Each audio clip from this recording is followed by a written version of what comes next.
ठाकुर जी निकलते हैं, गैया चरा रहे हैं, गैया चराकर घर वापस लौट रहे होते हैं कि बीच रास्ते में कुछ गोपियां मिलती हैं। वो सब मथुरा से बरसाने से वापस लौट रही होती है, दूध दही बेचने जाती थी हर गांव में। कुछ हांडियां बच जाती है, ठाकुर जी उन्हें देखते हैं। ठाकुर जी कहते हैं, अरे गोपी एक तो हांडी हमऊ दे जा। गोपियां कहती, कन्हैया तुझे माखन देने का कोई लाभ नहीं हुआ, कब से दे रहे हैं हम, रोजाना ही कहता है माखन दे दो माखन दे दो, खिलाती है हम माखन, चोरियां भी करता है, लेकिन फिर भी माखन खाने का कोई लाभ नहीं हुआ। कन्हैया ने कहा कैसा लाभ? बोले यशोदा मैया गोरी, नंद बाबा गोरे, बलदाऊ भैया गोरे, तू कहां से काला आ गया? और इतना माखन खिलाने के बाद भी गोरा नहीं हो रहा।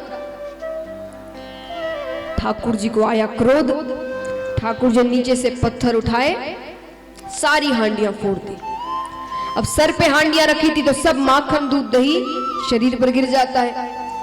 गोपियां कहती है आज यशोदा के पास ऐसे ही जाएंगे। आज तक वो कहती थी सबूत लेकर आओ, मैं कैसे मान लूं कन्हैया ने चोरी की है, तुम झूठ कहती हो।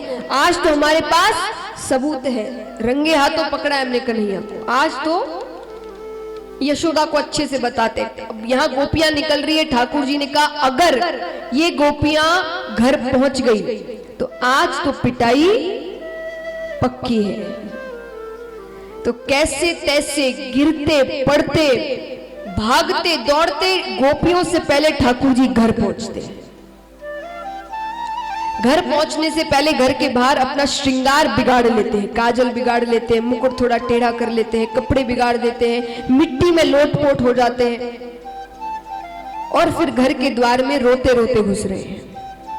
अब महाराज विचार करिए, माता माता वो भी यशोदा मैया, उन जैसी माता तो कहीं नहीं है। यशोदा मैया जिसने सुबह अपने बालक को गैया चराने के लिए भेजा था, डर डर कर कि पहली बार जा रहा है, वो शाम को घर में रोता हुआ लौट रहा है। क्या बीतेगी उस माता पर। अब तो यशोदा मैया तुरंत हृदय से लगा रही है, सब श्रृंगार ठीक कर रही है। अरे कन्हैया क्या हो गया, क्यों रो रहा है, किसने मारा, किससे झगड़ा हुआ, किसी ने कुछ कहा? ठाकुर जी तो रोए जा रहे हैं, रोए जा रहे हैं। यशोदा मैया कहती है बनवारी ओ कृष्ण मुरारी, बता कुड़ मारी, पूछे यशोदा मातरे, ओ लाला कहो थारे मनडेरी बात रे। अब महाराज ठाकुर जी इंतजार कर रहे हैं, गोपियां घर आती है। घर आकर इससे पहले गोपियां कुछ कहे, यशोदा मैया उन्हें जो डांट लगाती है, जो डांट लगाती है, डांट कर सबको घर से बाहर कर देती। अब वो घर के बाहर जा रही है तो घर के बाहर ठाकुर जी खड़े हाथ बांधे हुए, बाहर खड़े होकर कहते कैसी रही। लेकिन यहां पर गोपियों ने पहले ही एक योजना बना ली थी। घर से निकलने से पहले उन्हें पता था ठाकुर जी बाहर ही खड़े होंगे, उन्होंने पहले ही एक योजना बना ली थी। तो गोपियों ने कन्हैया से कहा, कन्हैया रही तो बहुत अच्छी, लेकिन तुझे पता है कल प्रभावती ताई क्या कह रही थी? प्रभावती ताई महाराज हर मोहल्ले में, हर आप जहां रहते हैं आपके आसपास कुछ लोग रहते हैं, पड़ोसी रहते हैं जिनसे आप बातें करते हैं, है कि नहीं? और जो बाहर से आए हैं आपके कॉम्प्लेक्स रहते हैं, कॉम्प्लेक्स के अंदर लोग रहते हैं, आप उनसे मिलते हैं, बातें करते हैं। तो हर जगह एक ना एक कोई ऐसे सख्त, या तो महिला या पुरुष, अंकल आंटी ऐसे होते हैं जिनसे बच्चे बहुत डरते हैं। हर जगह होते हैं ऐसे, एक दो ऐसे होते हैं जिनसे बच्चे बहुत डरते हैं। उनके नाम से बच्चों को खाना खिलाया जाता है, दूध पिलाया जाता है कि नहीं? तो ब्रज में थी प्रभावती ताई। प्रभावती ताई बहुत सख्त थी, उनसे बच्चे बहुत डरते थे। तो गोपियां कहती है कि कल प्रभावती ताई कह रही थी कि कन्हैया सिर्फ तुम लोगों के यहाँ ही चोरी करता है, मेरे यहाँ तो आज तक नहीं आया क्योंकि मुझसे डरता है। तुम लोगों ने ढील दे रखी है, इतनी बातें कर कर, इतना हंसी मजाक कर कर, मुझसे तो वो डरता है। ठाकुर जी कहते मैं डरता हूं। गोपियों ने कहा हाँ। तो बोले ठीक है, फिर कल दोपहर में आना प्रभावती ताई के घर के पीछे, मैं तुम्हें उनके घर का माखन खिलाऊंगा। अच्छी बात है। अब गोपियां दौड़ी दौड़ी प्रभावती ताई के पास जाती है कि ताई संभल के रहना, कल दोपहर में कन्हैया चोरी करने आएगा। ताई भी समझ जाती है। अब यहां पर महाराज दोपहर के समय ठाकुर जी अपने दोस्तों के साथ, मित्रों के साथ ताई के घर पहुंचते हैं। घर पहुंचकर अब ताई ने पहले से ही दरवाजा खुला रखा था। उन्हें लगा कि भाई आस पड़ोस में कहीं गई होंगी। ठाकुर जी और सब अंदर जाते हैं। माखन के कमरे में जाते हैं तो ताई ने माखन छीके पे रखा था। छीका यानी ऊपर लटका कर रखते, छीका बनता है उसमें हांडियां रखी जाती है, तो ऊपर लटका कर रखा था। तो नीचे श्रीदामा, फिर मुदमंगल, फिर मधुमंगल, उसके ऊपर ठाकुर जी। सब एक दूसरे का सहारा लेकर सीढ़ी जैसा बनाते हैं। ठाकुर जी मटकी को पकड़ते हैं, हाथ अंदर डालते हैं कि माखन है कि दही, उन्हें माखन चाहिए।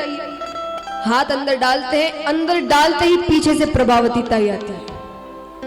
अब उन्हें देखते ही तो नीचे से श्रीदामा भागता है, मुदमंगल भागता है, मधुमंगल भागता है। ठाकुर जी लटके रह जाते हैं।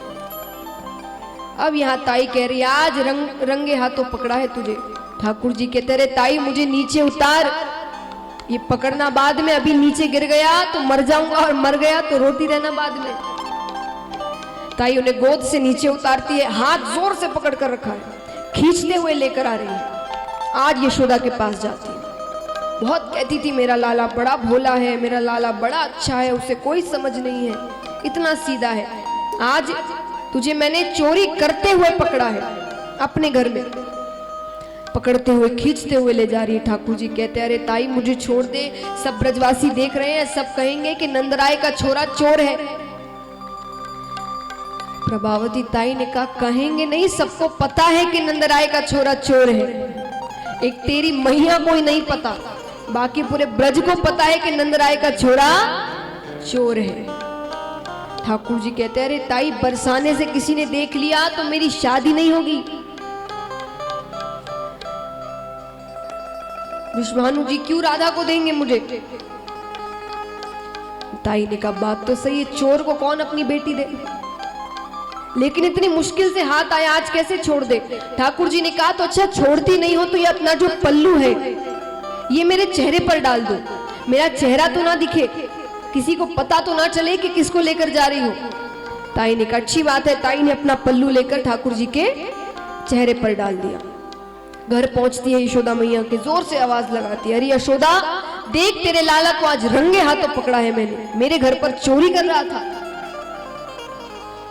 बड़ा कहती थी मेरा लाला चोर नहीं है। यशोदा मैया बाहर आती है, अरे ताई कैसी बातें कर रही हो, मेरा लाला तो अंदर सो रहा है। ताई ने कहा सो रहा है तो बाहर बुलाओ। यशोदा मैया ने आवाज लगाई कन्हैया जरा बाहर आना। ठाकुर जी आते हैं,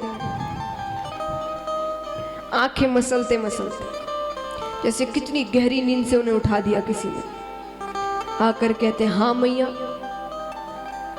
यशोदा मैया कहती देख लिया मेरा लाला यही है, लेकर चली जाती है। अब ताई इस अचंभे में है, इस सोच में है कि अगर कन्हैया यहां है तो मैंने हाथ किसका पकड़ के रखा है और मेरे पल्लू के अंदर है कौन।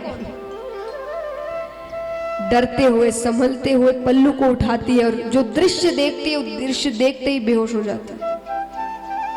उनके पल्लू के अंदर प्रभावती ताई के ससुर जी थे। दाढ़ी पर माखन लगा हुआ है। तो महाराज ऐसी लीलाएं हैं ठाकुर जी की।